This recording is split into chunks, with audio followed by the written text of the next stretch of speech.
Trishank, nice to see you again, man. Likewise. I It's been too thanks. long. How long has it been? Two years? Well, it was almost. It was the last 2 years? Real World Risk Institute that was Oh, live. the last one. Okay. So that was Yeah. February 2020. It was just February before 2021. 2020, and it was Sorry, just 20. Yes. yeah. Well, you were an instructor. I think you also attended other days to other people's talks, and we had met already because I went there twice, so we had met already in the 2018 February edition. That I don't know which one was that, but there you were already giving a talk, and you were also attending the whole week, that one. Hmm? Anyway, I want to thank you also because my birthday fell on that week, and was Oh, lovely. and yeah, and it was not very convenient in principle, but then you took me with some other guys for dinner and for some drinks, and I remember that you paid the kebabs, and I think it was Ryan Cohn paid for the drinks, so that was kind of Nice. special. Lovely. Yeah, no, and no, and I I'm went I'm glad we took you out. Yeah. and I will thank you as well because I was doing this page. Now I'm trying to try this That's right, I YouTube remember. channel, and you published an article was an early one, as we say, February 2020. So we were ahead of the curve, and it was about Malaysia was something you had published on Medium, and I picked it up, and you let me publish in that page. I was pushing. No, thank So you. Thank you for publishing that. I was trying to get it to as many Malaysians as I could, and unfortunately, people didn't really want to listen back then. So believe it or not, I tried. So there was a newspaper editor who said, "This is too alarmist. We can't publish this." Well, guess oh who's yeah, alarmist now? I can. I mean, this is they were saying this even in mid of May in Spain was crazy because Wow. they were not denying this when it was coming, and then then they declared a state of national emergency from one day to the other. So, uh, but yeah, no, I remember very well because we were ahead of the curve. Even with perspective, I say maybe doing that RWRI was like a mistake. I mean, I mean, it could have gone so horribly wrong, even if it was unlikely. Uh, this is also, in a way, is there were no Italians in that jury, which I think because it was one of the first questions that Nassim asked was any Italians here? Is there were no hands raised, and he made like a joke, well, thank God or something like that. Anyway, uh, that yeah, I didn't let you introduce yourself. So, well, I know that you are a computer scientist. You say amateur computer scientist and physical bodybuilder. And I don't know what like you like to introduce yourself like that. Sure. Yeah, I mean that was perfect. That's the perfect introduction. I don't know much more how I could add much more to that. Yeah, professionally, I work with computers for a living. Right now, I work with insecurity, particularly something called software supply chain security, which is all the buzzword now. I know the supply chain, you might have heard about it. People keep talking about it during the pandemic, right? Things like what was the incident? The damn thing that capsized Evergreen? Yeah, Evergreen, not Evergrande. Evergrande is different. China right now. Evergreen. So software supply chain is different. It's become much more serious. My colleagues and I have been warning about it for years and years and years. Nobody took it seriously until last year, until the end of last year, when an unfortunate incident happened to a company called SolarWinds. Um, basically, someone hacked into them. Believe me, this is not even the first time in history. No one would have even cared until this is just the right time and place for it to have, if I could put it that way, for it to have happened. But anyway, someone broke into this company and poisoned them, backdoored them, okay? Yeah. Installed them in US government agencies and Fortune 500 companies, you name it. And then Microsoft and your friends found out about it. Actually, it's a security company called FireEye that alerted Microsoft about it. And then everyone started ringing the alarm. You can imagine last December wasn't a very pleasant time for us security people. And then this year, Uncle Biden, as I like to call him, published an executive order where one of the things improving national cybersecurity, and one of the areas he specifically highlighted was supply chain security. So that's why people, I think, without that executive order, people would have been like, oh, it's just SolarWinds, who cares? But partly due to that, actually, I would say more than 90% due to that EO, people are taking it much, much, much more seriously now. Mm. So yeah, business is good in that sense, right? People are taking it seriously. There are two things in my professional career, at least, where I warn people about. People didn't take me seriously in the first place. Was one, the pandemic, and two, software supply chain security. And now, I'm glad, better late than never, but I told you so. Yeah. Anyway, that you won't make a lot of friends by saying that. I actually for personal experience, but no, I didn't know about that. But it's like many people that go to RWRI or that are interested, that work in cybersecurity are interested by Nassim's work, and we are not here to discuss Nassim, even if we both admire Nassim, and that's basically it. I was thanking you. I will thank him next time I see it, also to make this kind of conversation possible, because you are the 10th person I'm not the 11th I'm talking to for this podcast, and it's always people, if they don't identify as members of the tribe, I do identify them as members of the tribe, which is not a very clear concept, but that is because I have had some Twitter fights around that. What's the tribe and that kind of thing, But let me ask you the question straight on. Do you identify as a tribe member? Uh, it's funny. So I quote tweeted. So, by the way, first of all, thank you for the invitation. I'm honored to be considered a member of the tribe. Yeah, of course the tribe exists. I don't call it a tribe. I call it thanks to Nassim, the RWRI sphere.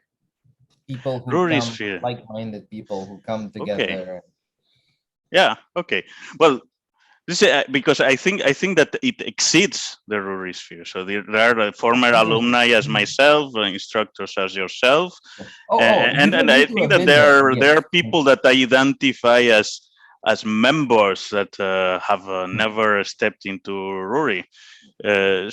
But anyway, yeah, and okay. So you would say that there is a RWRI sphere. And then Nassim fans has separate things. So please, I see it like a bit of versions of the same thing.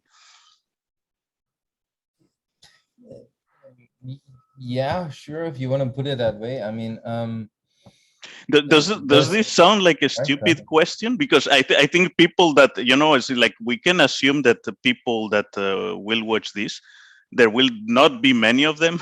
I tell you in advance, and they will be What? I thought I was gonna become interested internet in the tribe. famous. I was gonna make money. Well, That's the only oh reason I no, did this. maybe you are. I mean, we will come to that. But you retweeted me like questions for Trishank, and I would maybe there were many questions, more questions than ever before. Recording, so that's a good sign. Maybe Oh no! Oh no! this is the critical point where this starts getting traction. But I would rule that one out, actually.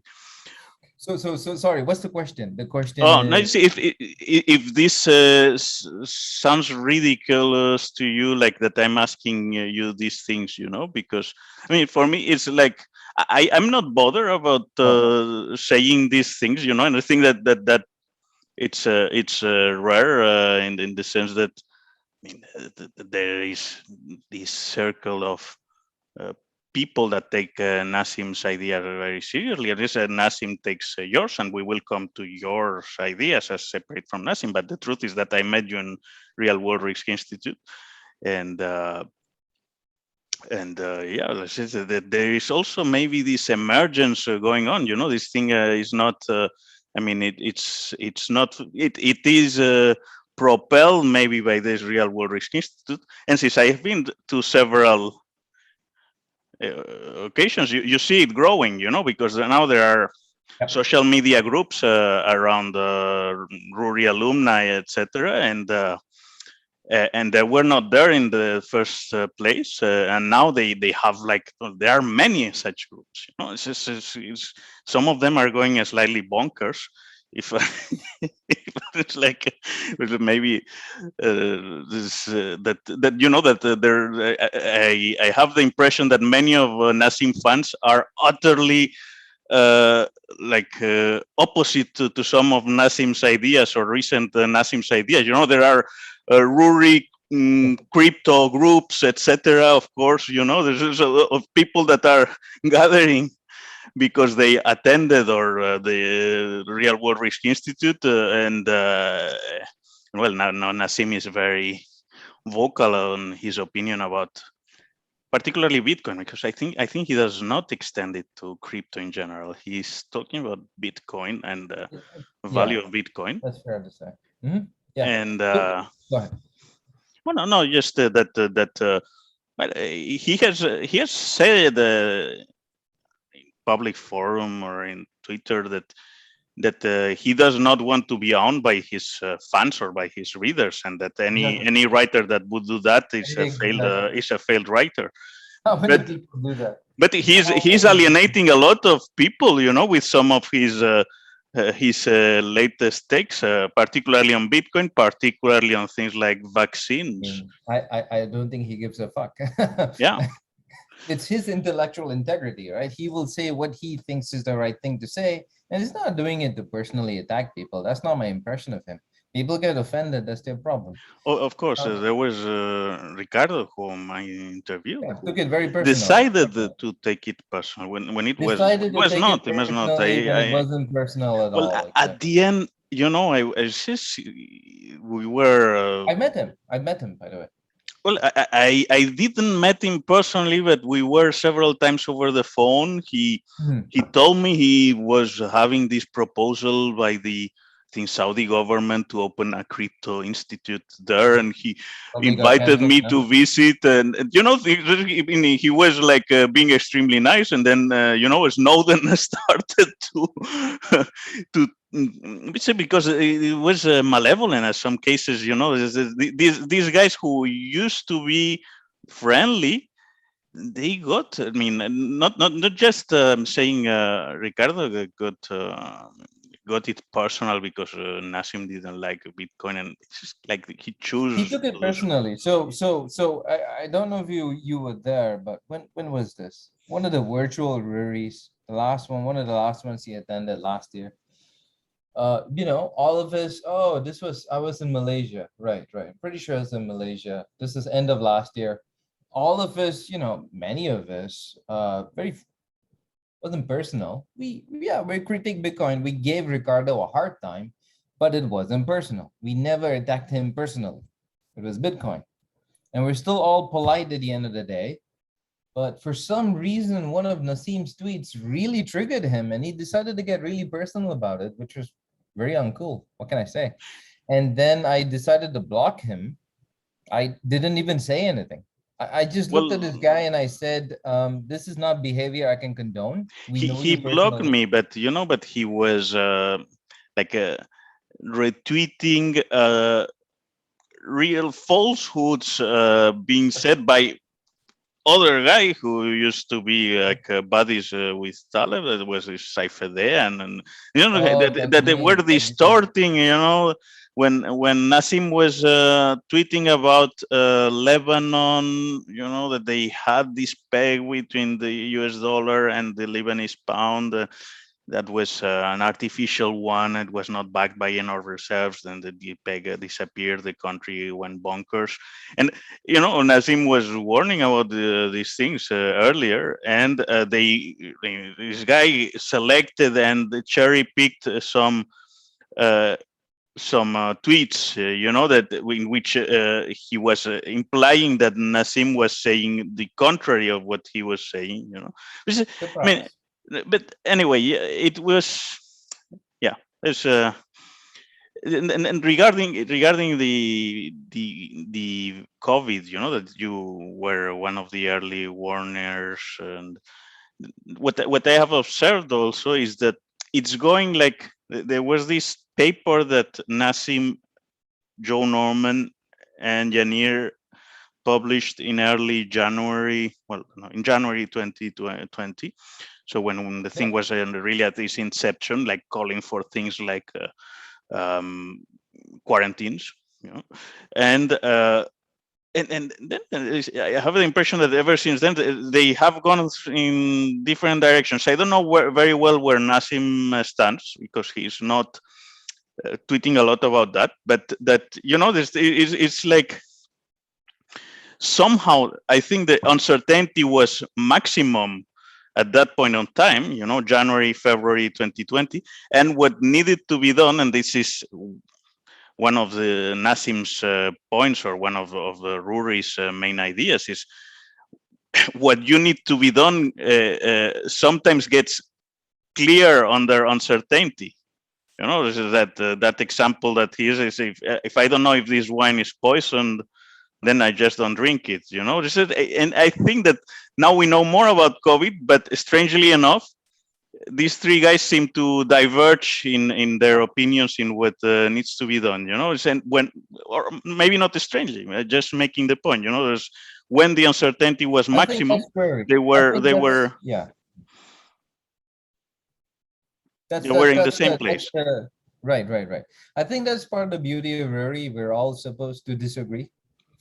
We're not a Oh, cult, yeah, right? absolutely, So absolutely. Well, that's the in thing, because hindsight, some people think like that it's some like cultist elements. I'm just the thing is that I have this idea about cults. That the cults, any group of people that tout some particular ideas will be cults somehow. So I don't make a clear right. difference in with what's a cult. And Nasim isn't like that. Nasim isn't like that. In fact, if you see, he's never attacked anyone personally for disagreeing with him. He might disagree with a point objectively, but the people never. Oh, yeah, yeah. Um, Well, anyway, yeah, yeah. What can I say about that? yeah. No, this is just. I was just making this long divagation, if you want, and this is just if you had observed the same thing, that people go Sure, into very people think different directions. differently. I'm not surprised. I'm not surprised. Some people are zero COVID. Some people are zero vaccines. Either approach is untenable to me. Doesn't make any sense. But hey, I mean, you're free to think whatever you want. It's America, right? Of course.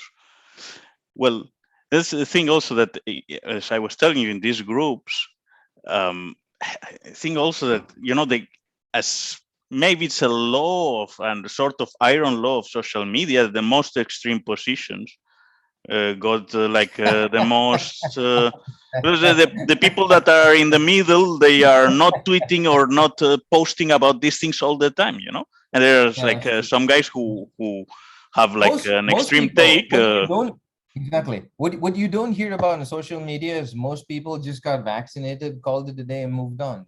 But you don't hear from them. Yeah, I know. This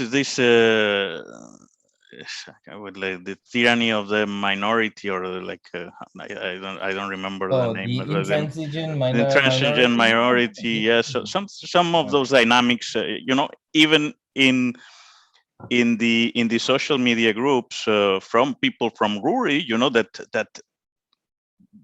that vehemently disagree with Nassim, which is fun. It's Which is like fine. it's like you're in a group of people that went to a lecture to, in some cases, to New York City, and in other cases, recently attended the conference virtually to hear Nassim and people like you talk about these ideas, and then they disagree violently with some of the texts that are Which is that are good. being. Which It's is a good. good Yeah, thing. yeah, yeah. It's Disagreement is a good. good It's thing. good. It makes the thing more interesting, as you say. Like say, there's some I, like yeah. conspirational shit, going on, like to extremes, like which is like um, COVID would not exist, and such kind Right. of thing. This is like say, I see.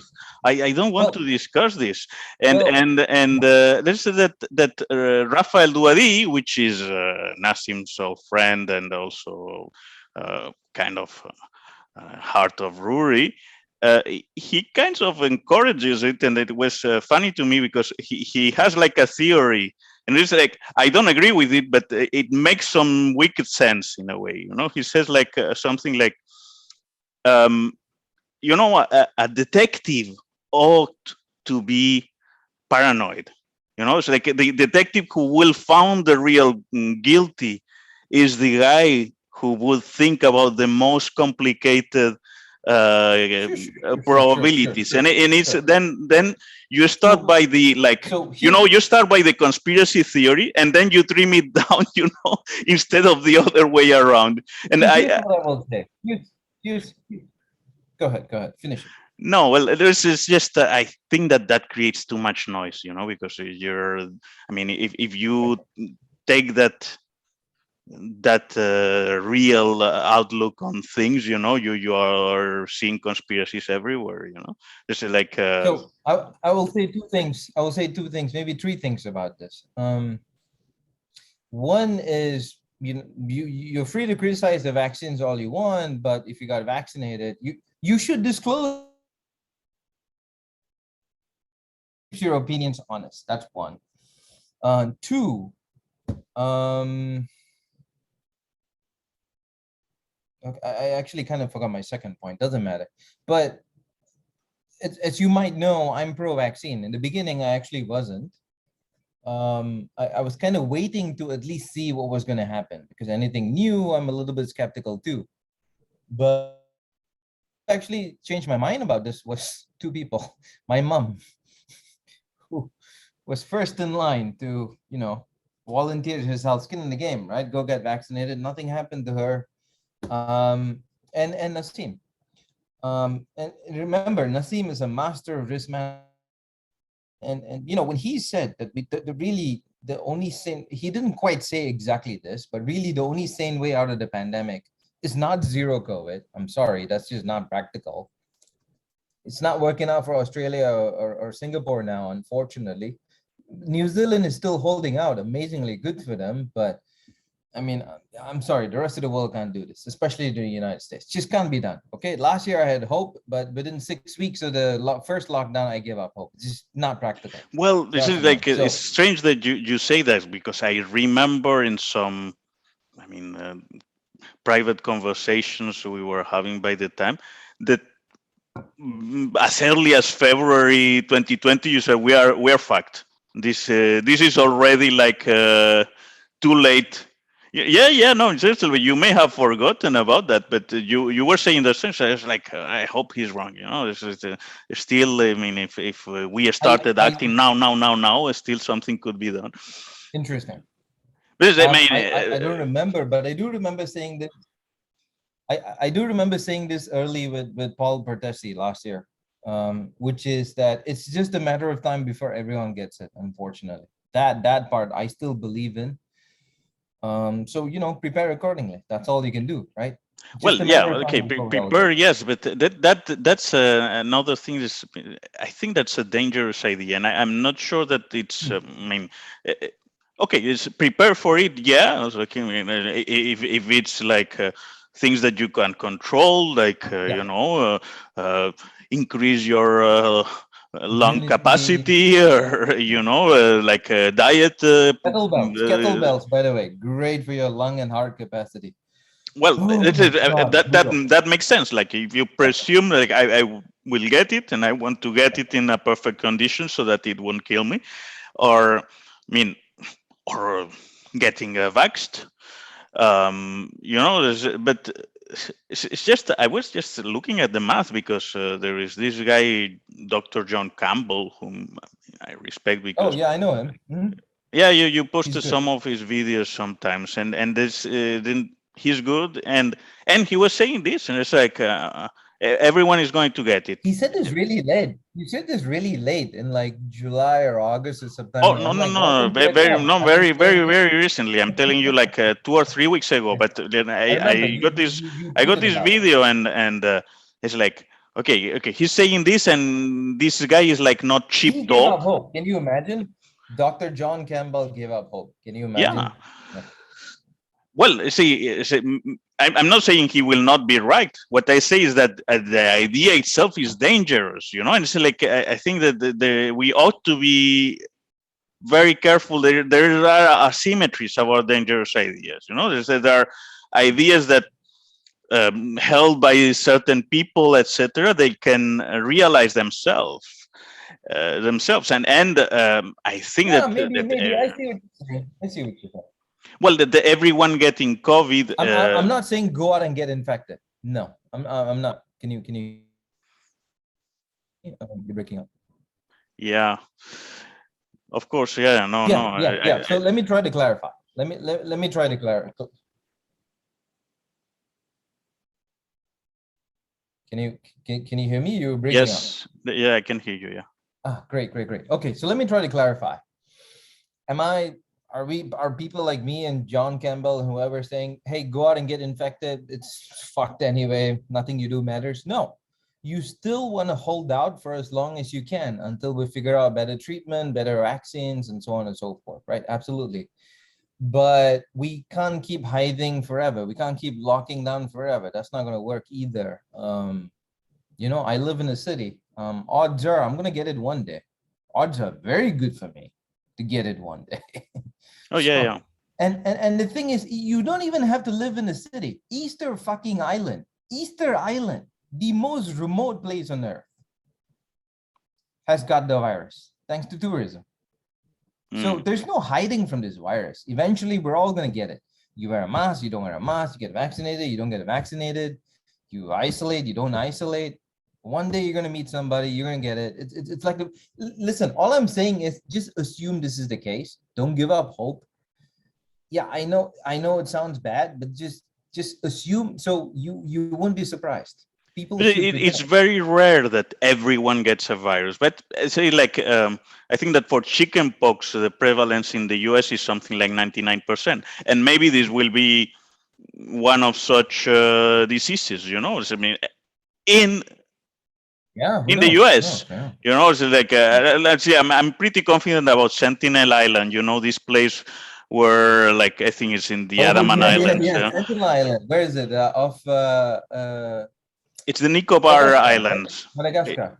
No, it's No. it's in India. It's this Andaman and Nicobar Islands. It's one of No, these sorry, not islands. Madagascar. Yeah. You're right. It's an It's in offshoot the below Indian. It's in India. the That's Indian right. Ocean, but there is like That's right. a tribe that has been mostly uncontacted by. They take spears. They take spears. You They come they near them. killed every visitor. There was like before Sure. COVID, I think in That's violent. 2018 or 2019, there was an American, a young American missionary Oh that yeah, went pastor or them to somebody, convert missionary. them, That's right. That's right. and well, Yeah. they, He I got mean, killed. they He got killed him. killed. Yeah, they kill everyone that goes there. Okay, so they don't take. Hey, maybe they're the only They, people. Maybe they're the only people who don't have COVID. You might be right. But guess what? Guess what? Unfortunately, if you look at history, people who've not been exposed to diseases almost always get fucked at the end, right? that's the case for these guys. So that's what I think that it's like kind of extraordinary because I mean there is like recorded history of missionaries getting there, and they took like one kid and one adult out of the island to Port Blair, was the capital of the well, where the governor was or whatever, and within Right. days the guys got sick and died, and no one knew very well what, it's like okay, Right. they clearly have very weak immune systems. It's basically, I mean, at a minor scale, what happened to Americans, let's say to Indian Americans when the Spaniards got there. Native Americans, the Australian Aborigines, you In name it. some in some of the islands, they were totally wiped out. It's like I mean, 99% of the It's like locals. I think smallpox, right? I think it was smallpox. Smallpox spread around before the Yeah. I think Europeans could even make their way it's again. believed to be smallpox. Yeah, and I think it's syphilis did the other way back to Europe. So, um, well, But that by the way, to finish that conversation, I do have a lot of respect for them for keeping people out. Amazing. yeah. This But the thing is century, that I think that it's like a survival thing. It's not. It's probably they don't have a choice. It's ecological. It's adaptative. They have to protect their boundaries. It's I like, think they know. I think they live I in this think they bubble. know. Yes, Yeah. probably they do. So the thing is, we don't know anything about them, and they are so mysterious, because they are so aggressive. But So probably, by the way, they're suspected to have come from the one of the original livestock, if you will, of people who went into India. hmm, They could be my ancestors, actually, descended from. So they're very close to me, probably yeah, genetically, but we just maybe. I don't know know if because we can't go near them. I don't know if we have surveyed their gene pool. But, there may be some interesting I, surprises I there. But I I don't think so. This is something I'm very, very personally curious to find out, but we can't get close to them, well, that's the unfortunately. thing So is that we can't even solve a it's murder a case, bit which is, like huh? the it's uncertainty principle, or no, the Schrodinger cat. If you survey them, you kill them. So you can do Oh that. no. Oh 'Cause, no, you're right. You're right. You're right. We well, have to sneak by them. Yeah, you're right. or well, maybe you So will need to we'll kidnap have one to of the guys and no, just exactly. So but what we have to do is one of those alien abduction things. We'll just have to send a helicopter and just to sneak in, get a blood sample, and get out. That's it. yeah. Well, anyway, let's move to the topic I told you I was interested in, because you wrote last year. Let's just presume, Trishank, that guys Okay. who will see this recording are very much into what you are saying and into what Nassim was saying. So they more or less will know what we are talking about. I see. But basically, Nassim got almost 2 years ago from now, into a Twitter fight with some of these guys who they were this was the Killet editor and some other guys, these guys who are like actually, again, it's a bit Stefan like with Bitcoin. He Molyneux. just published some Medium pieces and some blog posts and some Yeah, pieces about yeah. why IQ research was flawed, basically, and making a statistical uh, case for it to be flawed from its inception.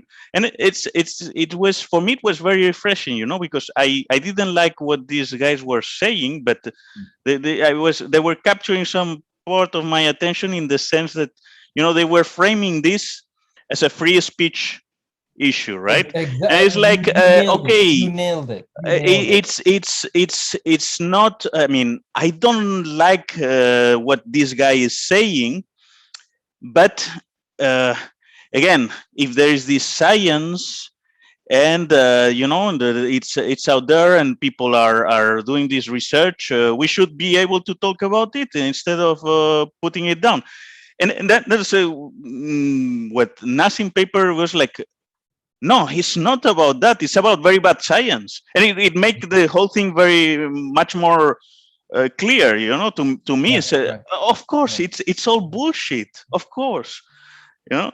So and the banking bullshit is kind of. I mean, I think you know something about that. That's the function. That's the real function of the tribe. So you asked me who belongs in the tribe is anyone who busts bullshit like this. You don't need to come to a RWRI.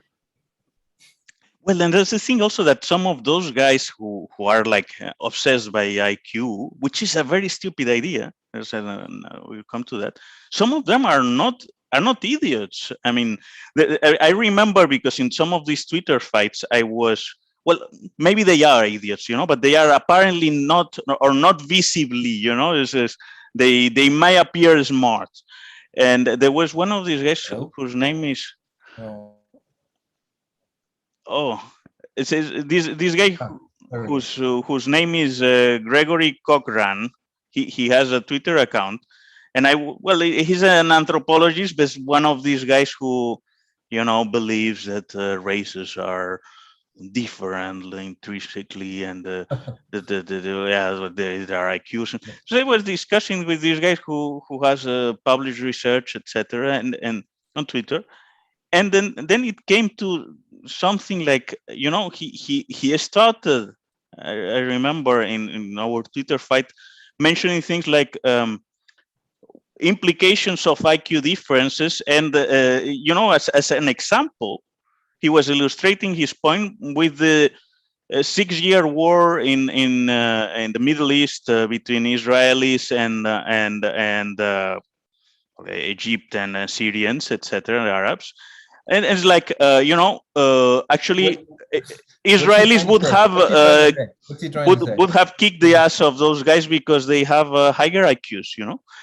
It's just it's like is he really saying something so stupid? It's because I found it fascinating. It's like, really, is this stupid? Are these guys saying such crap?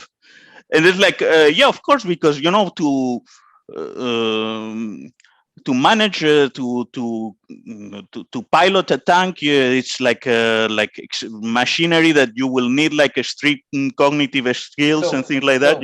so who is the most successful ethnic group in the United States? I think I'm not even sure whether it's just among immigrants or just generally. But let's say among immigrants. I think it's Take a guess. Indians, right? Indian immigrants, is it? That's right. That's right. I'm one of them. So do you think it's got to do with IQ? Sure. I'd love to believe it, right? Superior genetic stock, whatever. But it's not. It's self-selection. Well, I've read about that, and it seems like you have a lot of doctors, right? I mean, it's like there is like Doctors, extremely high lawyers, number engineers, and even MDs exactly, that are among that group. exactly, That I exactly, don't know exactly. And for. and and and, and since we were young, we were basically told to like choose one of these profitable professions. Mhm. So is it any surprise that we end up being successful? When we try to be successful as a collective group, we're trying to do this. You don't need IQ, BIQ to, and supposedly, by the way, we do this. We're the most successful ethnic group in America, despite having one of the lowest so-called average IQ. Mhm. There's a book, I forget who wrote it, but the average Indian IQ is supposed to be like 80, below idiot territory. Yeah, well, And this somehow we thing. managed to be successful. So explain this to me. It's obviously stupid. It's you don't mean it's almost demeaning to discuss it, right? But at the end, it's like there is a very good book about it, by the way, by Stephen Jay Gould, that is The Mismeasure of Man. And Oh, see, he, yeah, yeah. Which one? The mismeasure of man? I haven't The read it. Now, Mismeasure of now I've Man. heard a few complaints. I haven't read it. I Yeah, haven't read it, but I heard that well, the problem with him was that he was not a rocket scientist, unfortunately. And he fucked up. He fucked up the numbers. Elementary mistakes. Well, it seems that he tried to. There was a phrenologist that was very respected in the late 19th century. It was an American called Samuel Morton, and he took Morton's collection and he tried to I see. replicate the measurements. And apparently that was the main reason for concern. And he said that he had taken the wrong measurements. That I see. probably he was using sand and he was tapping Who? sand. Gold or Non Morton? like Gold or like Morton? Morton would have tricked his measurements. That was apparently, but it's a Interesting. very small section of the book. It's like that. I That's, see. I mean, apparently, Gold claimed that's what I heard. The people critiquing Gold. Gold claimed that he had debunked Morton's experiments, and Okay. that the measurements of the heads that he had taken were wrong. And well, apparently this is like someone else replicated Morton's measurements, so he was not as dishonest as Gold was implying, so to say, or in that particular Interesting. case, it would be Gold that was dishonest. But for me, that's, I mean, that would be like, a bit of The problem nitpicking, is the because problem the is book is very, very extensive. I And understand. The problem is you have to be unimpeachable when you're making counter arguments. Hey, listen, give me 1 minute, my friend. I'm just gonna get coffee and come back. All right? of Be course. right back.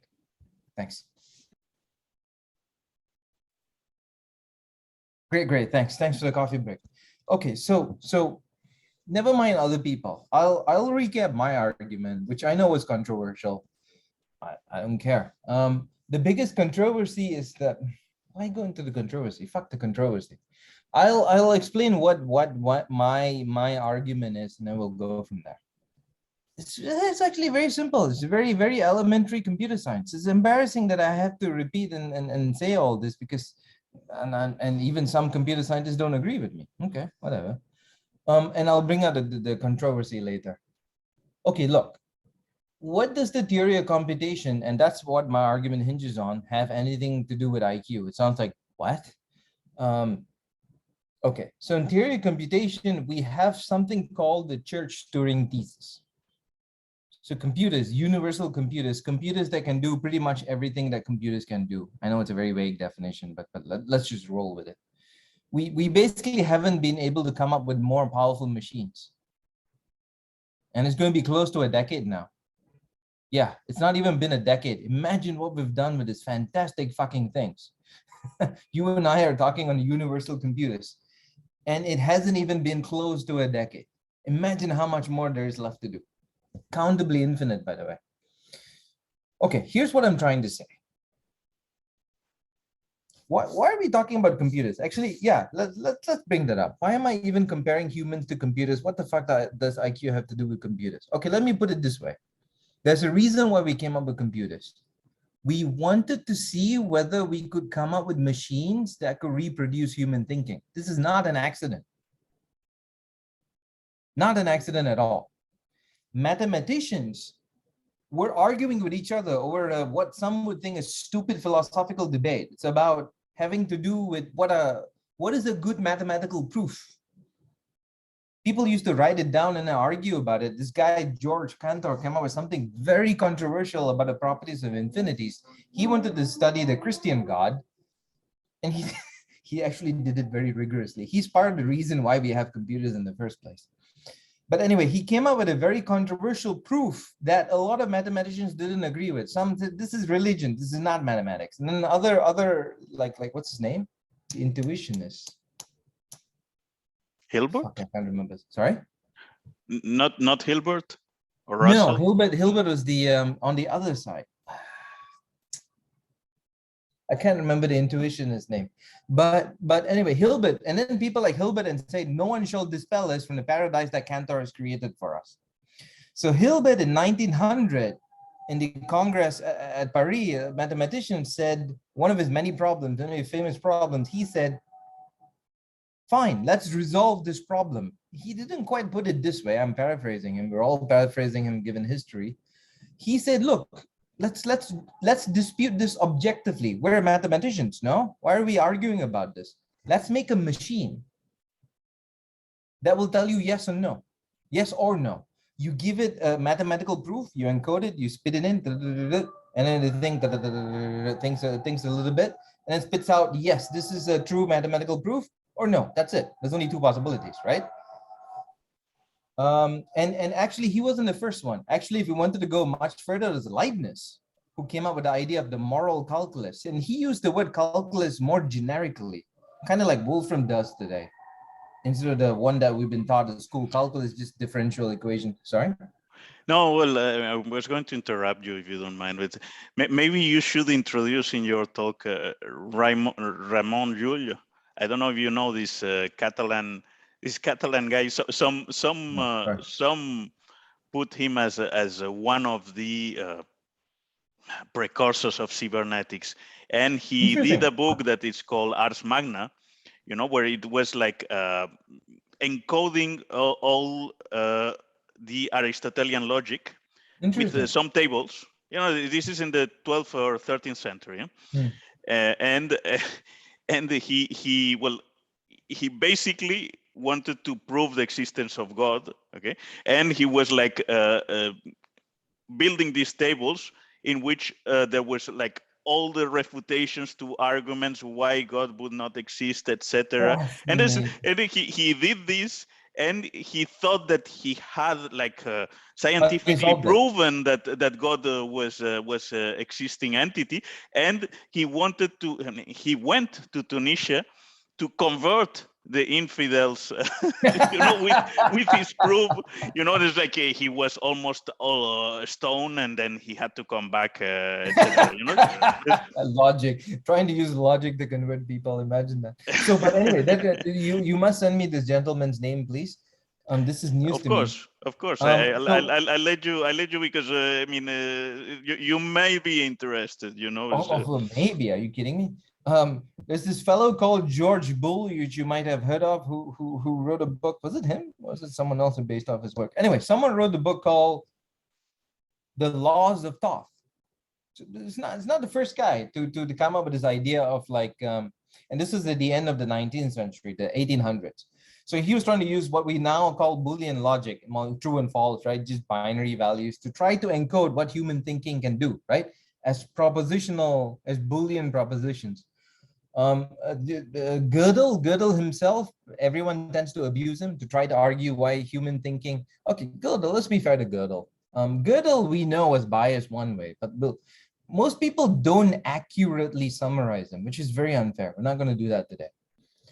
But Gödel also had a proof. You might want to look that up.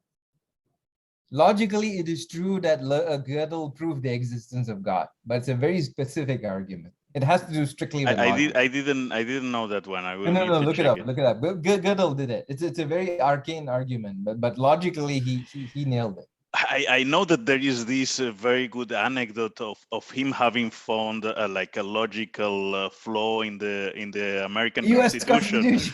But have you know which one was it? You know which was the flaw that he had discovered? It's a story. No one. It's just apparently it's in Albert Einstein's diary. Yeah. And he said like, please don't mention this because he wanted to tell the immigration officer about his discovery when he was. So the story is, right, from what I hear, Gödel and Einstein, they were good friends. They took walks when they were at the Institute of Advanced Studies. Can you imagine the things they talked about? Whew, man, there would have been a fly on that wall. Anyway, Gödel and Einstein go to the US to the immigration to get him naturalized. And Gödel did his homework. He read the Constitution. He said, I can't swear by this because I found a mistake. The mistake was something like this. The mistake was you can actually use the US Constitution to outlaw democracy. You can use democracy to outward democracy. Okay. This is what Nassim talks about, the Gödel-Popper paradox. And this thing is fixing. And Einstein was being like, shut the fuck up, just sign the damn thing and swear by the Constitution and get out of here, okay? And that's basically what happened. But Gödel was right, and I'm not sure whether they ever fixed it. I'm not sure, but that was but technically he was right. Technically he was right. I'm not sure whether the flaw is still there to this day. Interesting.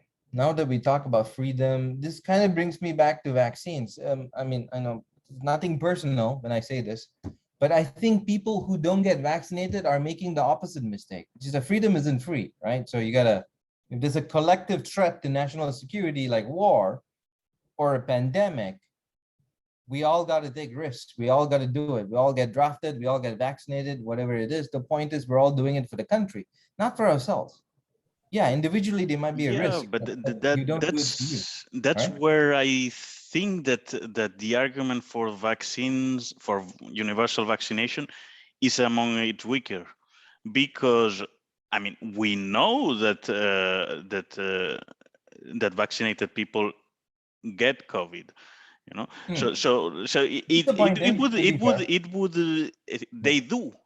And there was this super spreading event in, I think it was in Providence town or something like that in Massachusetts, that was studied, where it spread like equally among the vaccinated and among the non-vaccinated. So I mean, you would need to tell me, because I'm ready to believe that the vaccinated spread it less, but how less? No, let me And put it this way. My argument is not that the vaccinated spread it less. In fact, I don't like that the vaccinated, but what did they do in April or whatever when they came in? I was like, before Delta came to the United States, I'm like, you guys are going to regret this. Delta is going to come here. The US is making the same mistake of hubris. First thinking last year that the virus will never get here, and then now Delta won't get here. We got vaccines. Big fucking mistake. Keep wearing your mask, the same old. You can live your life. You can live your life, yeah, but you it, still it got was a it was mask on sort and of all that, obvious. right? I was seeing that in the making also, and thinking Exactly. it's the Exactly. same It's story as stupid. last It's year. stupid. It's stupid. They were trying to nudge people, right? They were trying like, see, unvaccinated people, if you just got vaccinated, you don't have to wear a mask and all that crap. No, let's leave that. That's not my argument anyway. Look, so the last time I heard about it, I haven't personally looked at the numbers, but there's this very trusted Dr. Mubin, by the way. He's on YouTube. He's good. He doesn't make shit up. But anyway, he looked at the Israel data and he said something like, yeah, sure, it's disappointing that the vaccinated do spread, but it's like it reduces spread by like 40-50%, let's say, compared to unvaccinated. That's still significant. I want something that reduces spread by half collectively. Hmm. Collectively. Oh Even yeah, yeah. individually, I still want it. That's Oh yeah, one. yeah. That's one. And that doesn't reduce your personal responsibility, by the way. Nobody is saying that vaccinated people should just go on, like completely demask and all that crap. Just wear Well, it. that's I mean that's what I'm worried also. But because I don't know in these states, but you're saying about the nudge, we are being nudged to be. I'm a bit bothered about this. That I don't buy a lot of crap about anti-vaccination, etc. But I, for me, it's clear that we are being nudged into vaccines. It's not mandatory, but What's you new? get What's like new? a What's new, my privilege. friend? What's new, my friend? I mean, Listen, what we've been the nudged late our whole is lives. that We've been nudged our here, whole lives. Tell yeah, me what's new. yeah. It's if you want, it's not new, but this vaccine, yes, it is, and well, what is happening right now, for instance, is that tests used to be for free in Switzerland. They will not be in 4 days. So end of September, Interesting. you cannot test anymore. So this and the vaccinated can go into a plane, can go into a restaurant without being tested. So I am not fully vaccinated because I had a bad reaction to the first shot, and I um, I I need to test, which Sure. it seems reasonable to me. Huh? So just Yeah. I mean I'm forced to behave I'm extremely reasonable, very but sorry to hear the that. That's yeah. non-vaccinated can more or less live like normal, and that is now they are. I mean, I think that there are a lot of people that are testing regularly. Sure. Let me put it this way. So I'm having difficulty now buying tests for myself individually in America. We're running out of stock. Can you imagine? America running out of stock. Can you imagine? Anyway, um, what's happening to you is uncool. I don't condone it, but that's what the government is doing. And is that the fault of vaccines? No, what they're doing is not good, right? I mean, they shouldn't be doing that. But if you think about it logistically, operationally speaking, it does make sense not to test the unvaccinated if you can. If you only had finite stock, what are you going to do? Maybe. You're going to prioritize it for the although the argument is not so great given that we know that the vaccinated they can also spread it, right? But if I had to prioritize, I would test the unvaccinated first. But But do we anyway, need to prioritize? I mean, and also, I think it would be. I mean, ideally, we would not be traveling, so to say, not just the vaccinated. It's like, I well, mean, we don't live in that world anymore, unfortunately, at well, least in let the me West. see. Like, we lived in that world for more than 1 month last year, and it's like we stopped traveling, and I think it's like supply chains were not so disrupted, so they were like truck drivers and so. I guess that they were having exemptions, which is normal. They should test you. They should test you. End of story. That's it. Well, But yeah, I go think ahead. so. I think that the exemption of test They for the should test everybody. vaccinated is They is should test is everybody. not a good policy, and it's a policy that it is there, well, to put a carrot at the end of the stick. Yeah, Yeah. that's the problem. The way the governments are handling about this. Anyway, I don't even want to get into that. We were talking about IQ, right? So we kind of got distracted about the vaccines and girdle and freedom and all that stuff. But coming back to the original argument,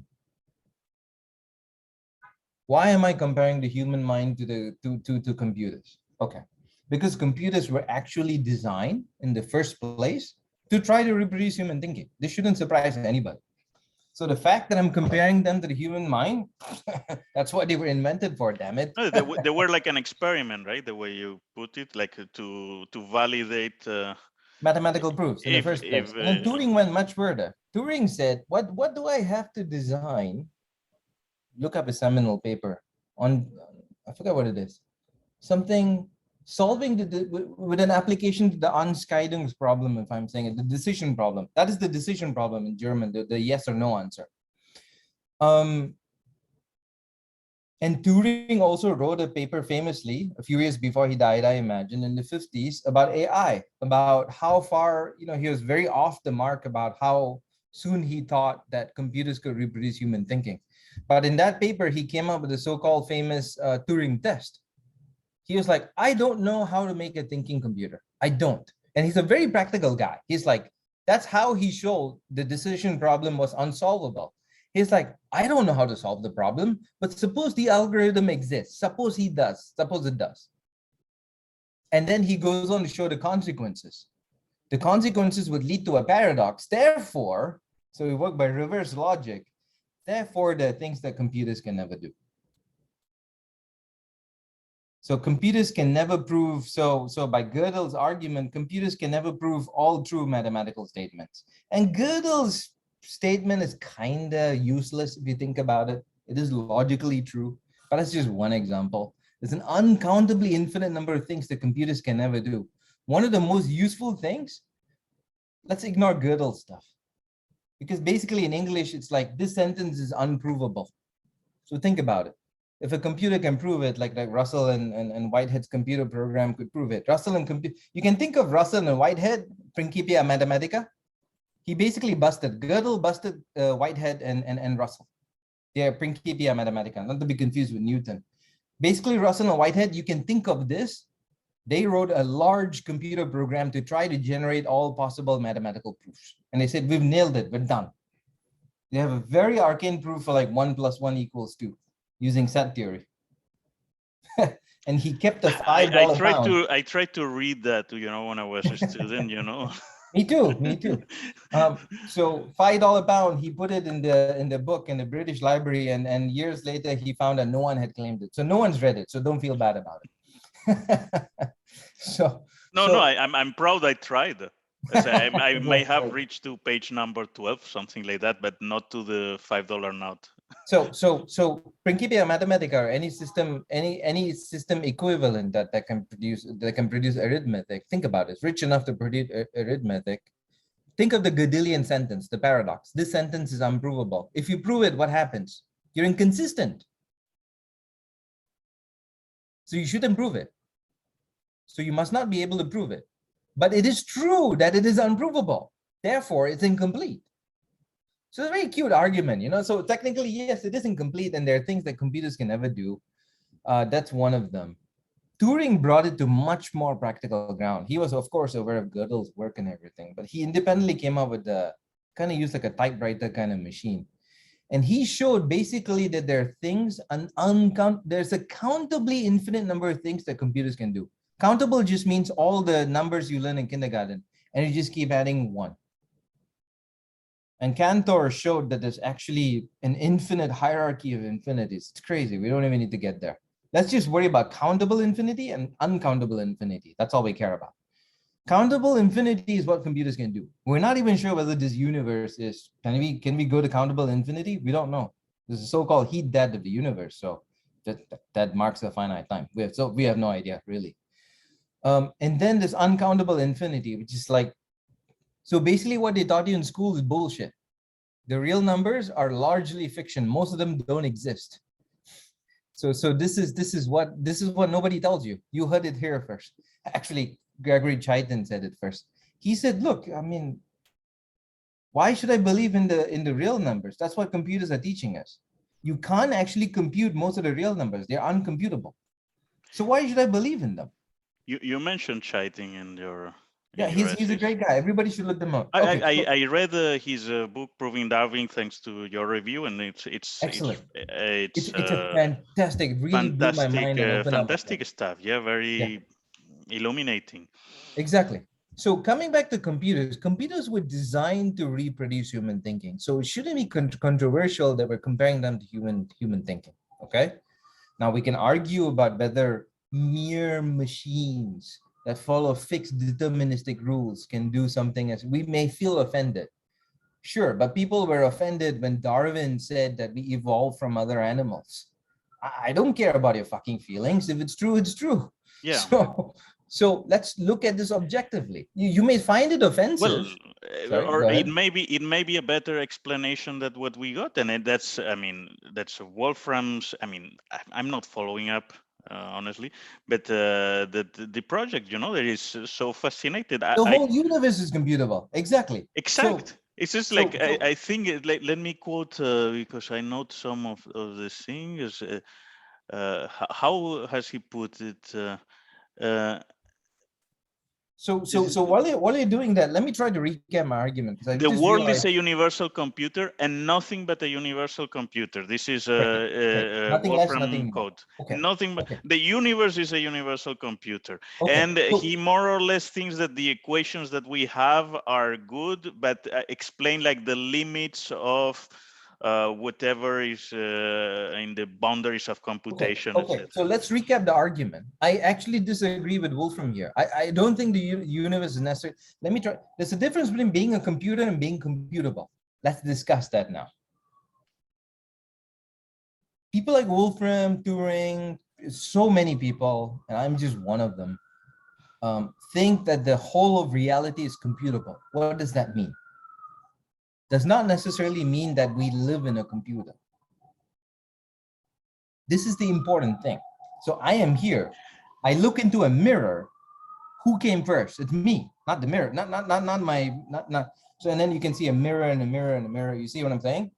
But I came first. That's what I'm trying to say. But the universe is not necessarily a computer. But well, I don't think Wolfram is saying. I mean, I don't understand. No, but it's easy to misunderstand. Right? It's easy to misunderstand what I'm trying to say. Okay. Look. Think of a computer this way. A computer is a physical system that can reproduce all physical systems, including itself. That's the universal bit, including itself, but we don't need to get there. So think about it. You have this physical system that you can think of it as kind of like a chameleon. You can reprogram it into copying any physical system. That's why we can use mathematics. So mathematics, you reduce it down to computation.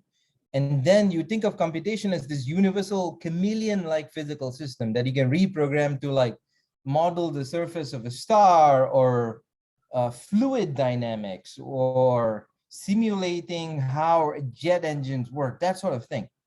So think about it. Well, it is true that our understanding is limited, and we can get into computational complexity, right? It's not just because you have a computer program for it and computational irreducibility.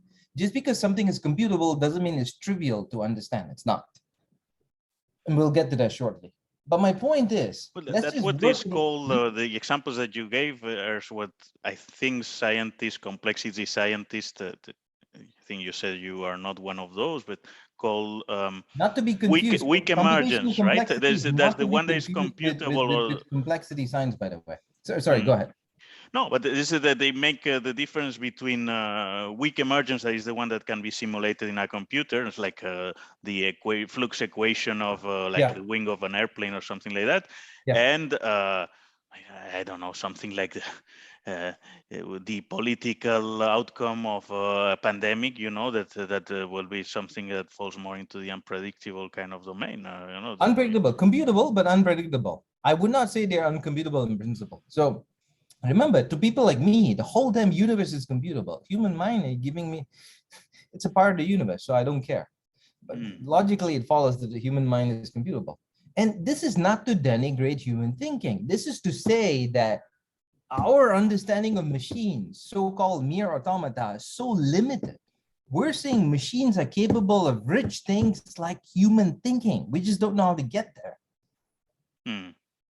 So anyway, if you buy that assumption, we don't need to argue about it. This was the biggest controversy. There are frankly people who are religious who don't want to admit it. Fine, whatever. But who can't accept that you can. You have to be objective. You want to analyze my argument, you got to at least work with my axiom. At least say, suppose that the human mind is computable. It's a supposition, could be wrong. Suppose that the human mind is computable, meaning that a machine is capable to reproduce human thinking. So then human minds have the same power and limitations as computers. And we know what they are. The power of universal computation is infinite, countably infinite. Limitations are there's an uncountable number, infinite number of things we can never do. By that logic, even human thinking has limitation. Why people find this offensive, I don't understand. Like, we all accept that human beings can't run at the speed of light. That is somehow not offensive. But to suggest, go ahead. I think that people take, well, they are not interested in Turing machines or universal computation as you are, and take the things as humans are a computer, like in the strict sense, that Because like we look at that the we pitiful are computers that we have computers, now. or Yeah, exactly. we are algorithms or something like that. And it's, Nowhere I to don't know. join robots. I know. I think yeah, it's like when people are bothered by materialism, just say like we are only Sure, atoms I'm a and only atoms. materialist, guilty as Yeah, charged. yeah. Well, I think it's is this, yeah, probably the same kind of things that we are touching there. Yeah, but my job is to try to understand the world, partly, right? I'm a computer scientist, okay? I need to write code for a living. My job is not to, I need to make things work. So I need to work with what I have. And so some people might argue, yeah, okay, to you computer scientists, every damn thing is computable, everything. Yeah, it is. The joke is, it is true. So, okay, so but coming to my main point, supposing that the universe is computable, meaning that the universe can simulate itself. That's all it means. That's all it means. When Wolfram says the universe is a computer, that's all he means. The universe is capable of simulating itself. And if you think about it, the simulation can contain itself, and then there's a deeper simulation inside of it. It can go on who knows how long. Okay, so that's one. That's why we're able to understand anything at all. That's one. Here's my real argument why IQ is bullshit. We know from the theory of computation that no matter how different the computer hardware looks, and some of them might have different kinds of efficiencies relative to each other.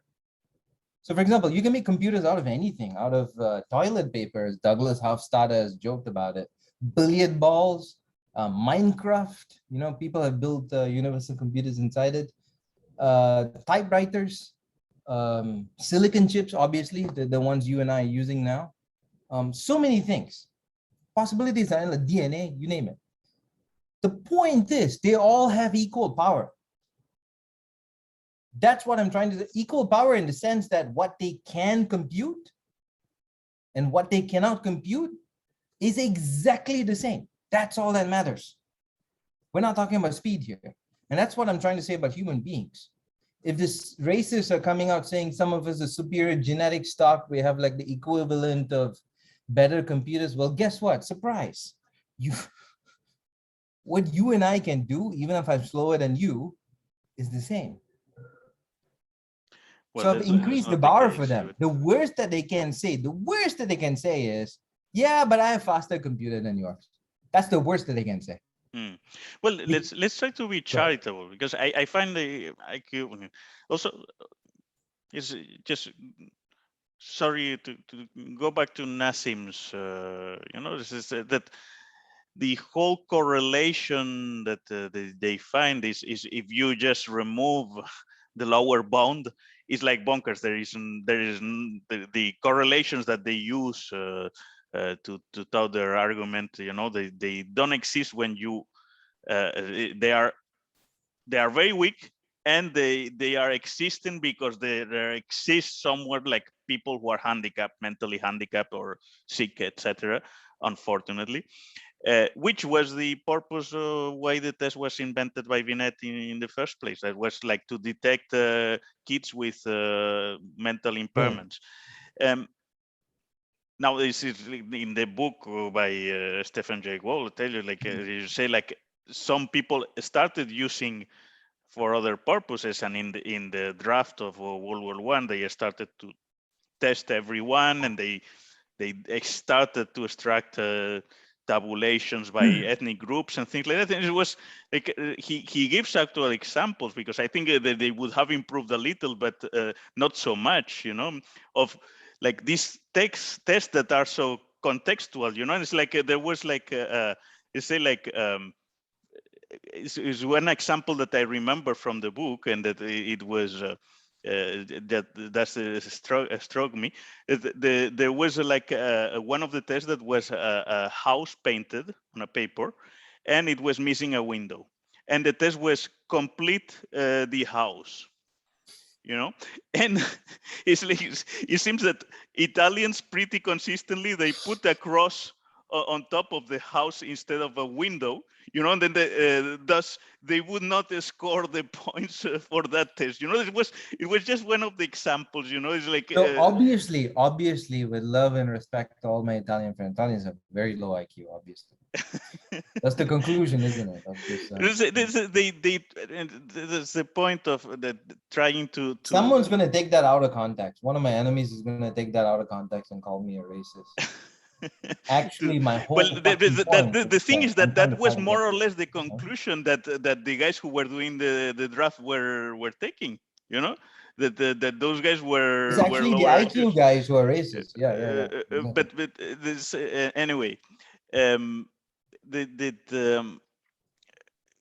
That so what at the end, it's like you on, just try to reduce these to a single dimension, and then extract these correlations, and then there is the problem of circularity. It's like right. No. But what I say, like, is like just be charitable. It may measure something, like the capacity to take an IQ test. That's like exactly. That's Nassim's point. But listen, I also want to hear criticism of my argument so far. So I will say this: no one's been able to bust my argument yet. Well, let's say I think you would need to understand first what is a universal computation and what is a Turing machine. But it's like the thing is also it's not that the universe itself might be a universal computer and nothing but a universal computer. So that human intelligence is computable. For me, I mean, I don't feel nor offended nor extremely upset. It's just like so here's what I'm trying to say.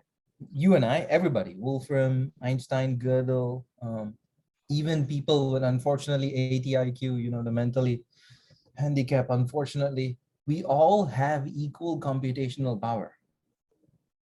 Hmm. We all do. That should be beyond dispute. Well, you give this very good example from it's more intuitive, okay, for people who are not deep into computer science as myself. Uh, Brought by Feynman, where he said like it doesn't matter that you have like a very stupid guy who adds very quick, right, or a slightly clever guy Exactly. do additions and multiplications. At the end, the guy who can add can reach to exactly the same The results multiply. that the Yeah, guy exactly. You who have a adds and very, as you put multiplies. it, exactly. I'm glad you brought it up. Thank you. Well, because that one is very, very straightforward. Yeah. Anyone That's why, can listen, that's why understand. Feynman is Feynman and I'm not. He was No, very you're good at very good. You're explaining. very good. Be reassured. No, thank you. But I'm not Feynman, okay? And Well, we he are not Feynman, of course. he he explained universal computation to a bunch of hippies. So imagine how difficult, and he did a bang up job. It was actually, even the hippies understood what he was saying because they asked good questions. Hmm. So a universal computer is kind of like a very dumb but slow clerk who knows only how to add, let's say, right? And then you have the other guy who is much more expensive, faster, knows how to add and multiply. But guess what? You can stick to the dumb guy, the slow and dumb guy, because if you know how to add, you know how to multiply. That's what universality means. You have a bunch of a fixed small set of instructions that can reproduce all the other things you want to do. Well, Malcolm Gladwell has a good essay that it goes something like the tortoise and the rabbit or something like that. It's like he said like schools test SAT scores. They select for the quick guys, but that in real life and in some even clerical positions, it's like that these low guys can go much farther, and And guess what? Guess what Grigory Perelman said? The guy who I think famously rejected the Fields Medal.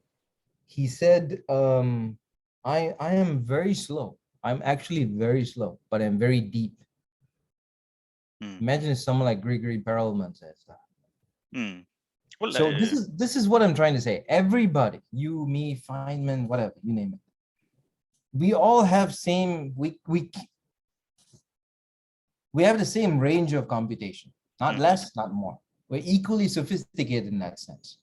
Why you and I are different, why I'm different from Feynman, it's the software, is what I'm trying to say. And the human mind, actually, the difference between hardware and software is kind of complicated. It's more, the hardware, in a sense, is the software.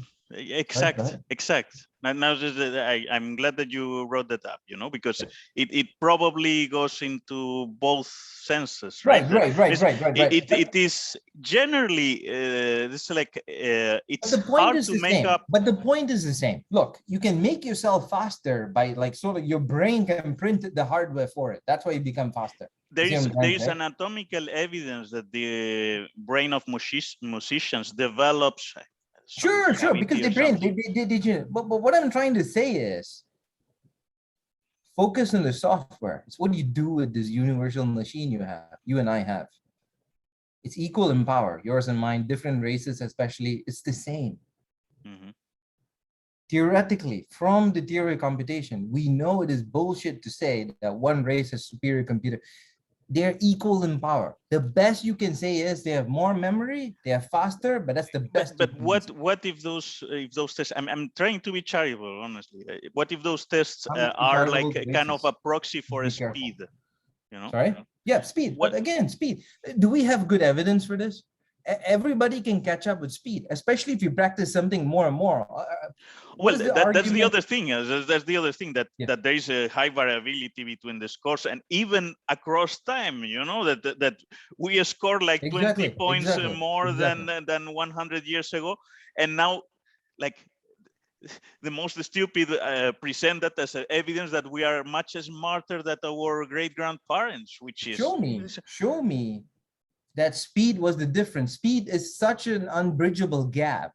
By the way, you can have, like you said, like Feynman said, you can have dumb algorithms and you can have clever algorithms. If you have clever algorithms running on slow hardware, it will outperform the dumb algorithm running on the fastest hardware. The racialists are just not capable of thinking. Yeah. You usually say it may, like, just having a good mnemonic rule or something like it's that like a might get Ferrari you sitting higher. there doing nothing. Great, so you have a fucking Ferrari. What are you doing with it? Nothing. Meanwhile, the slow car has gotten all the way to, I don't know, China, let's say, and done something useful. You get the idea. Well, you know, in the thing is, in the American Constitution, I think that the United States Declaration of Independence, there is this: we hold this truth to be self-evident that all men are created equal, right? And so the thing is, I don't know if that's the case, but in any case, I like the idea. You know, it's also like And the effects I'm that very proud to believing say, in those. I hate the type of society that you know, not holding that as self. and they were not wrong. They were not wrong. I'm very proud to say that I supported the argument. In a sense, it is true. You don't have to be born equal height and fast machine, slow machine, whatever. Our range of thinking, what we're capable of thinking, is exactly the same. And that should give us all hope. There's the thing also is that, you know, it's about this, just trying to reason by analogy. You know that decathlon has like a score, right? And then the guy who wins the medal has a score. And it's like, I just suspect that decathlon scores are like better than IQ, you know, like that are based on better assumptions than IQ. And it's the result also of a lot of tinkering. I was reading about this, and at the beginning, you know, they will just make tables with world record for each discipline, and then, I don't know, rank like make 10 levels, and linearly, you know, the people who scored in the best decile or something would score the maximum points, etc. It was linear scales, but that was not working very well. And there was one guy who made the observation that actually, you know, if you improve by 2 cents on a 10 10 seconds, 100 meters, if you improve by 2 cents of a second, that has much more value than if you improve by 2 cents at 11 seconds per 100 meters, you know. And then they started to do exponential scores. So you know, it's like you would exponentially get more points for the track and field events if you beat like the best scores by a little. That would improve your score more than if you would pass from the second decile to the first decile. So here's the final nail in the argument. The statistics, theory of computation, who cares? The best argument was the picture that Nassim produced. Wealth on the y-axis and IQ on the x-axis. It was like a complete mess. It's just random. This is a complete mess. Yeah. But the beautiful thing was people with very low IQ also had a lot of wealth.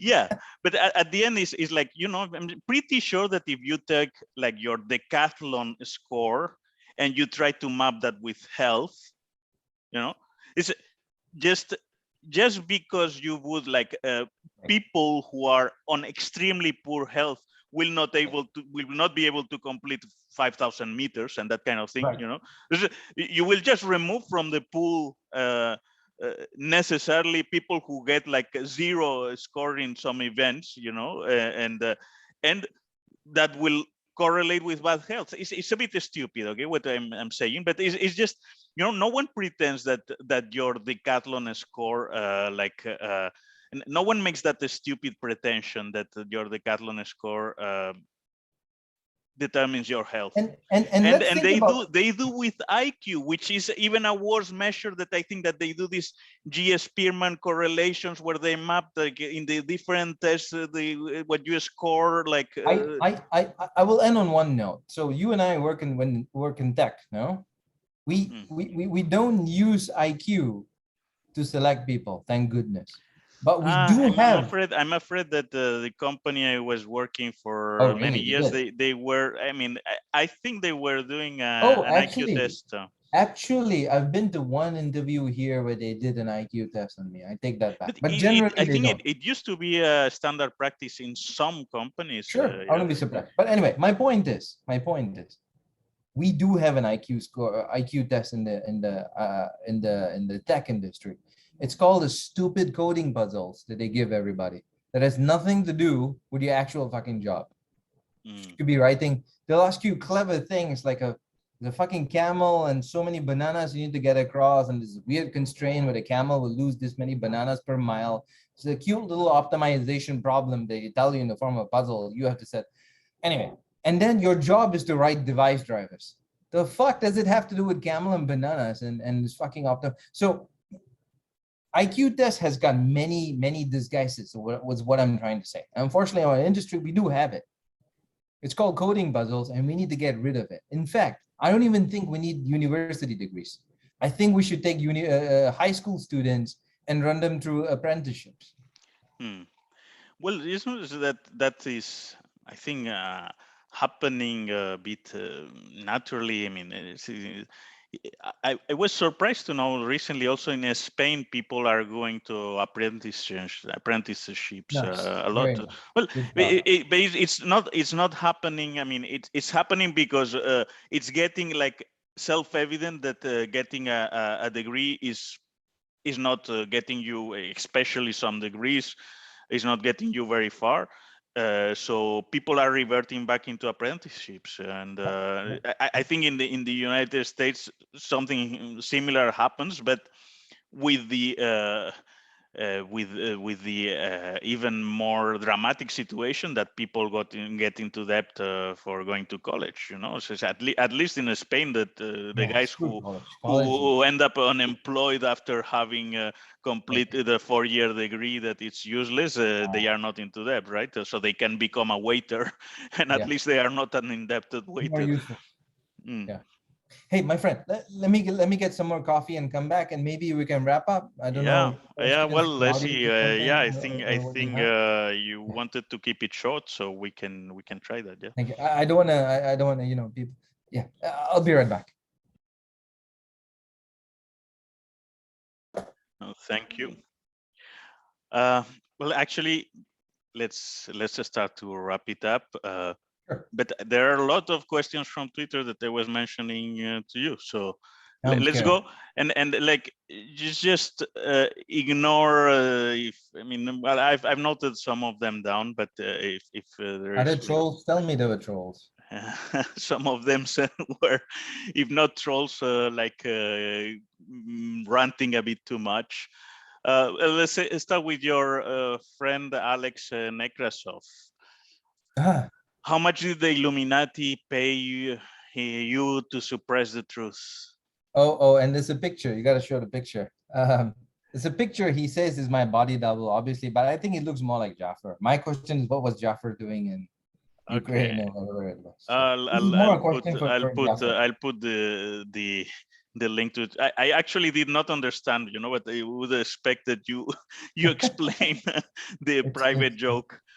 Yeah. It's a picture of a balding guy in a mask behind Alex. He took a picture and he says, okay. Implication of that, yeah.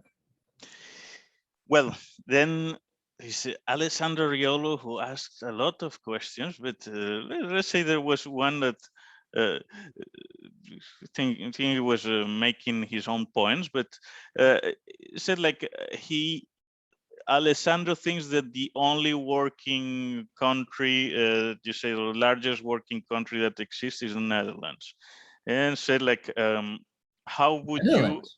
Really? well, that's his view. Is So that would imply, for instance, that the U.S. where you are living is not, or the Malaysia Not a where you real were born country? How dare you? are not efficiently run, or they are not working.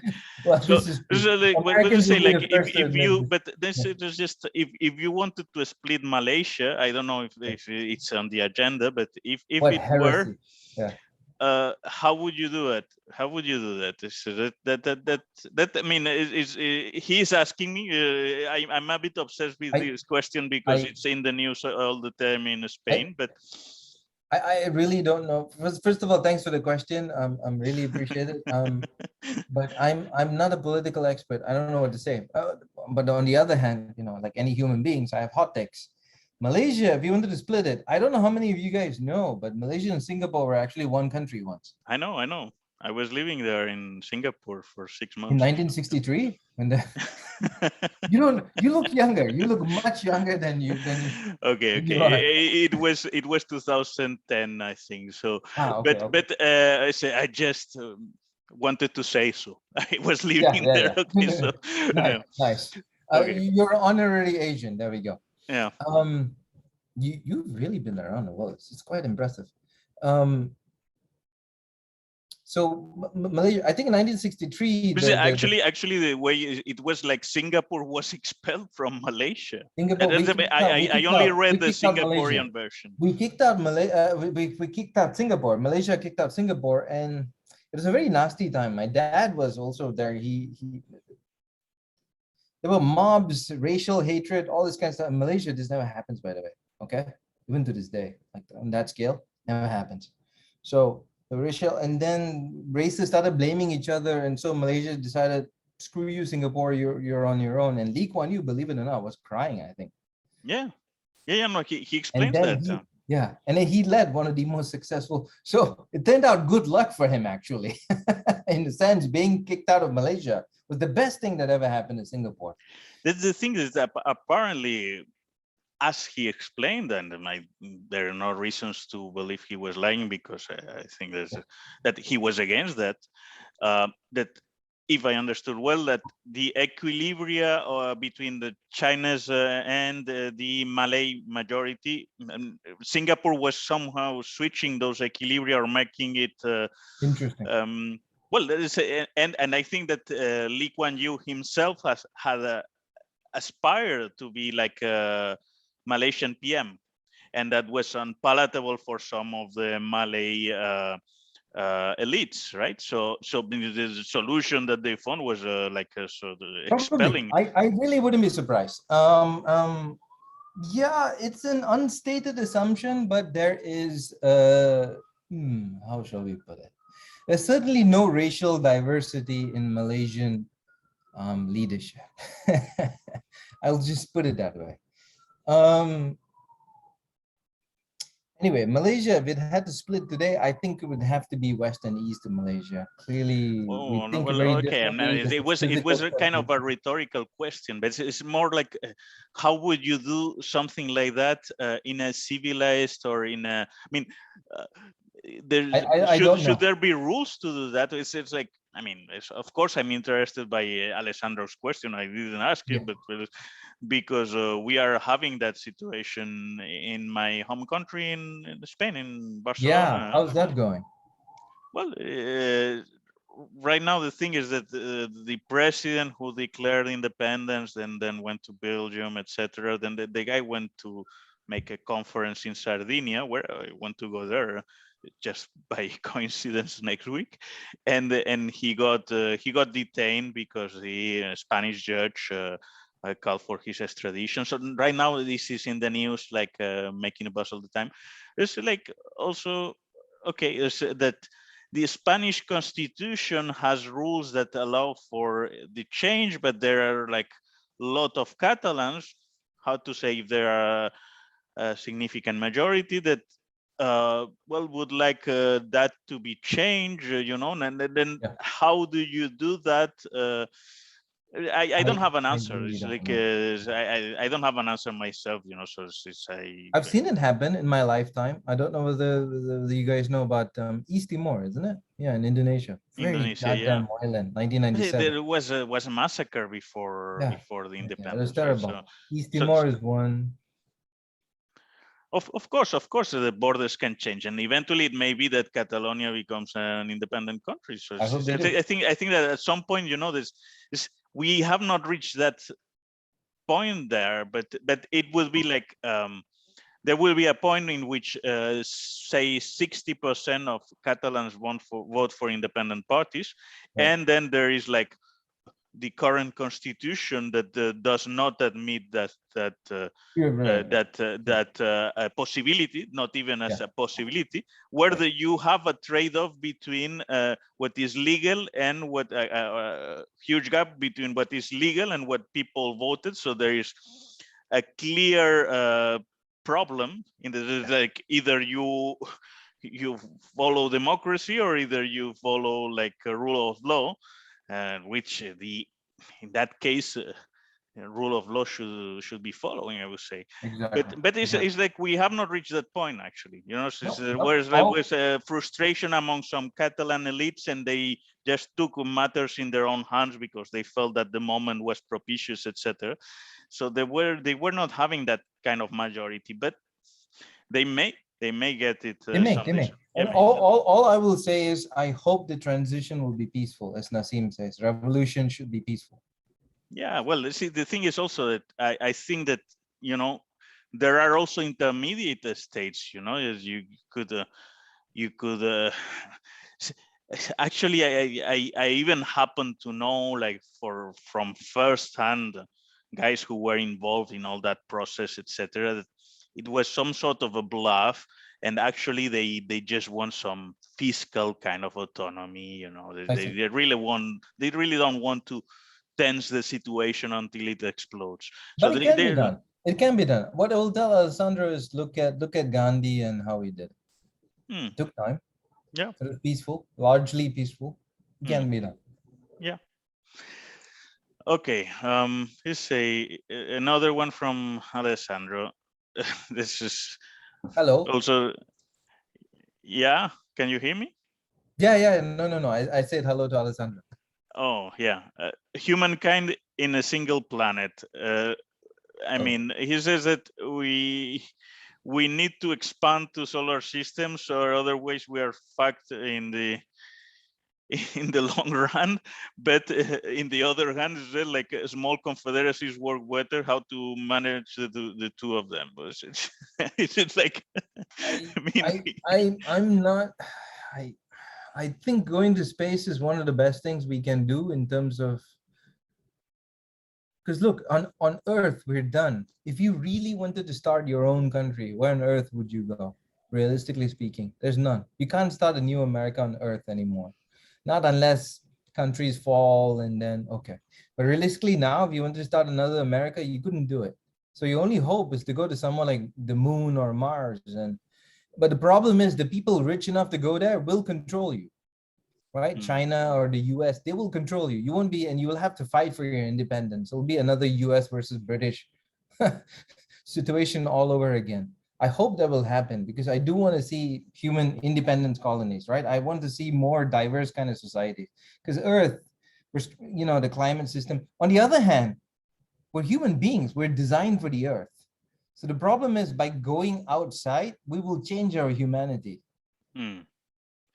Yeah. You So think I don't know. you think that we may see something like that on our lives, No, like not in our life. colonies? I think some rich people will start colonies there, like Bezos and Musk, maybe, but it wouldn't be pioneers. It won't be like American pioneers going there.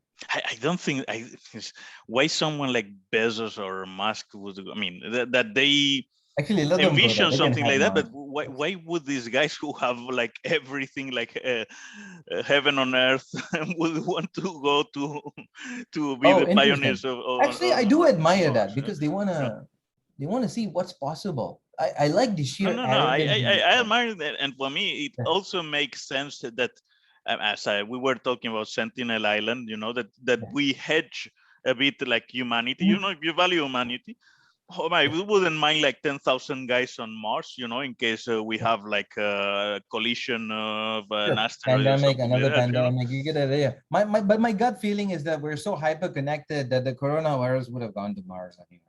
So I don't know. Do we really have a hedge?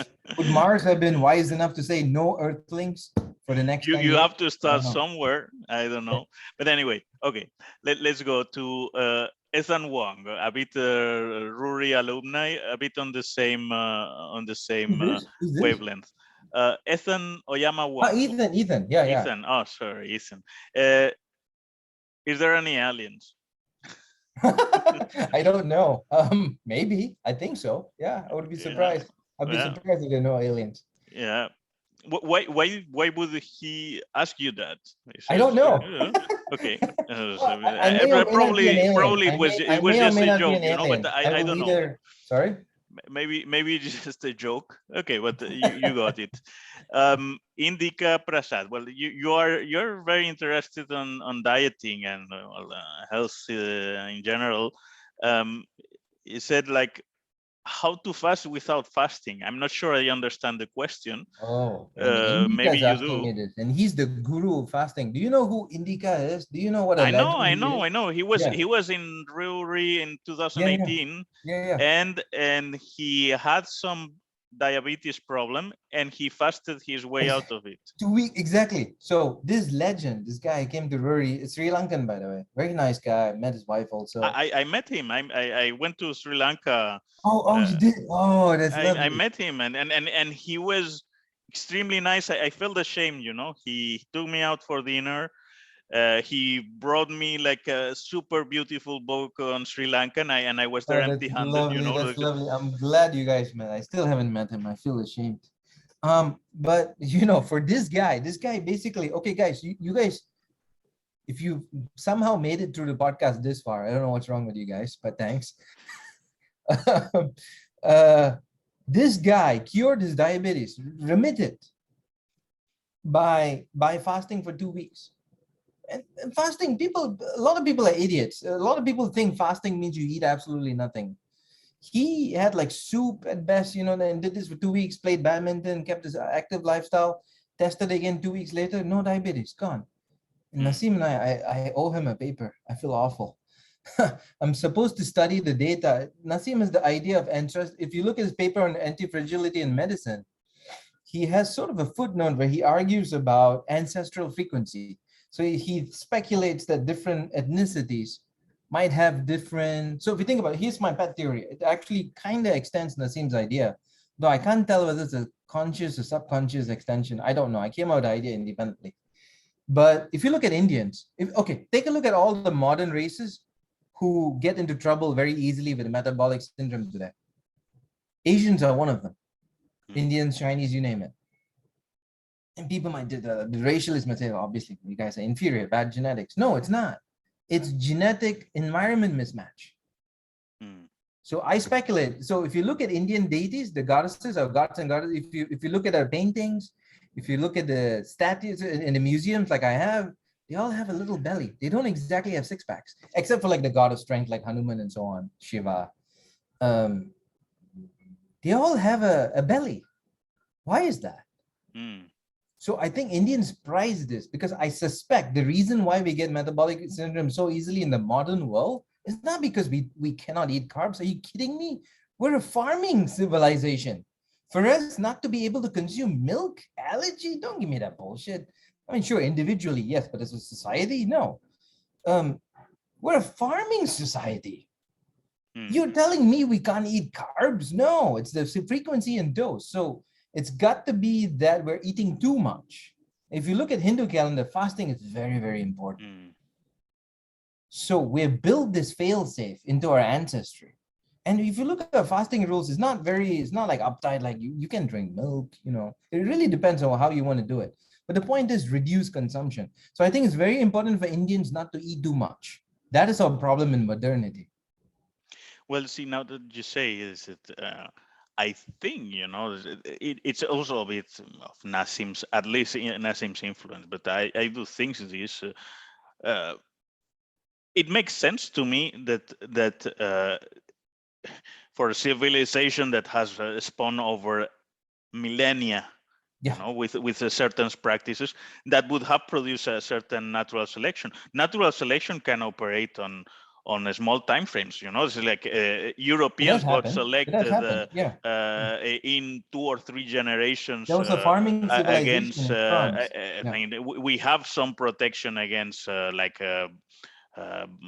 Black Death and things like that, because Right. there was like extreme natural selection for such Exactly. things, Yersinia Unfortunate. pestis, and there are some uh, populations that have not been exposed that didn't have it. They even make studies about the gypsies that were coming from India, and it's gypsies have it, but the same guys who are, I don't know which is the tribe or whatever, but the same ethnic group in India, they don't have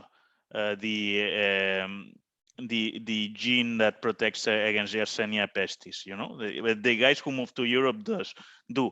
So I mean, if this can happen in something like 3 or 4 generations, I mean, you can tell me that across 25 or 50 generations, you cannot have guys who will like digest dog better than others, etc. So it makes sense to me, that people that are in different environments and different cultures have developed some different Yep. The problem is we have the sad diet now. metabolisms. The standard American diet exported throughout the world, and yeah. Yeah, well, this is also the interactions. It's so complex Right. because Americans Hyperconnected. It's themselves crazy. were not fat 50 years American ago. themselves, exactly, to give them credit. Yeah, exactly. Yeah. Americans were not always like this. Yeah, Uh, exactly. well, Rohit Dhawan, um, Wait, who? this looks like an interesting question. Oh, What do you think about the quantum nature of luck? quantum nature of what? Quantum nation of luck, Luck? being lucky. I I don't know. Maybe Trishank will understand this. don't know what to say. I'm not a No, quantum okay. physicist, but So as I did not understand it, but maybe you would make something out of it. no. Sorry. Visual Monkey says, uh, well, he pasted a thread in which he explained his opinion on environmentalists, and he questions if they have soul in the game. Do environmentalists have soul in the game, or is Zeitgeist speaking through them? I don't know if you have Or any. who is speaking to them? What? The Zeitgeist, the The spirit of zeitgeist. times. Yeah, this is. I think it was a Hegel word to express the spirit of time or something. What is he trying to say? I don't get it. This is too, see, I have very low IQ. So Too low IQ. environmentalists, yeah, maybe soul in the game. I Definitely will game. answer Visual Monkey myself then. I think there will be environmentalists that will be carried by the zeitgeist of time, and there will be some that have a soul in the game. It's like I don't think that Ralph Nader will be the same thing as the first idiot who would clap for Greta on Twitter. So there are. You just look at what they do, not what they say. Yeah. Okay. Ashish asks, do autodidacts sometimes feel lonely during their pursuit? Oh, I think I saw this one. Yeah, and both of us like that one. Yeah, sure. Sometimes you have to. Look, when you're doing something difficult enough, especially if a problem no one cares about, and it's only you. Look, I mean, yeah, sure, you'll be alone. Will it be tough? And Feynman actually, this is a nice. Some might call him sexist today. But he was trying to explain, he had a very long paragraph. Remember, from one of his lectures in physics, he was trying to explain, look, he was actually talking about, I think, Eddington. Somebody who at that time was the only person on the planet to understand something about stars. He was like, I finally found it. I know about this. And he was trying to explain it to a woman. He was trying to, well, it quoting. relates to some of what you some of what you were saying in your essay, that intelligence is also being able to communicate, and the fact that we are able to communicate, especially if you're working on a problem that no one understands and no one is able to understand. And it may be that that someone has cracked a problem and that no one was able to understand him, and then he was just forgotten. In the beginning, you will be the only person. Well, right? it was the case for Gregor Mendel, right? I mean, it is one of the most famous cases, right? He more or less discovered the basic laws of inheritance. Yeah. And he was trying. I mean, he wrote a paper. He was sharing it with everyone, and for like 40 years or something like that, it was shielded, and no one knew about it. So many cases. Alfred Russel Wallace. There's that fellow you talked about. The guy. Well, who you mentioned Emil Post in one of your Emil posts, right? Post, unfortunately, is one of them. Gödel starved himself to death. Although people recognized him, he didn't die alone in that sense. So listen, too long didn't read. Yes, get used to it. Well, and RWRI alumni Mikael Visa asked me about your rap career. I didn't know about it. Oh yeah, my body double. That's right. Yeah. Don't tell anyone. Oh, okay. I saw. Yeah, I can't talk about it. It's let's just say I'm in a witness protection program. Okay, then Manuel Villar, any good hair growing products that you can recommend? Coconut oil there. Okay, coconut oil. And he asked this question, which I will be interested in it myself. Apart from that, any plans to expand your articles into a full book? To a full book? I don't think it's that. Maybe not yet. No, yeah, I think you're good doing vulgarization. It's like in your. I mean, also, I think that your talk evolves, right? In RWRI, it's not always the same, right? You slight variation. I keep simplifying it to try to get to the main point. It used to be a lot more technical, and I might bring it. I might make it more technical again. Actually, I was just really thinking about it. Yeah. Okay. Well, it's like I liked it, and it nagged me some interest about Alan Turing, etc. I did some of the reading that you recommend. Nice. And well, thanks again. Some can you recommend some books? I sometimes ask this question. I have a list that I can share with you. I have this Amazon shopping list, yeah. the book list. I saw it. So you send it to me, and I will put it in the comment sure, of the video. I don't get any money out of it, in case anyone cares. No commission. Okay. Thanks so much, Trishank, again. And no, thank you. This was very nice. Thanks. Enjoy the end of the weekend. Yeah, you too. Thank you. Cheers. Bye now. Thanks, everyone. Bye.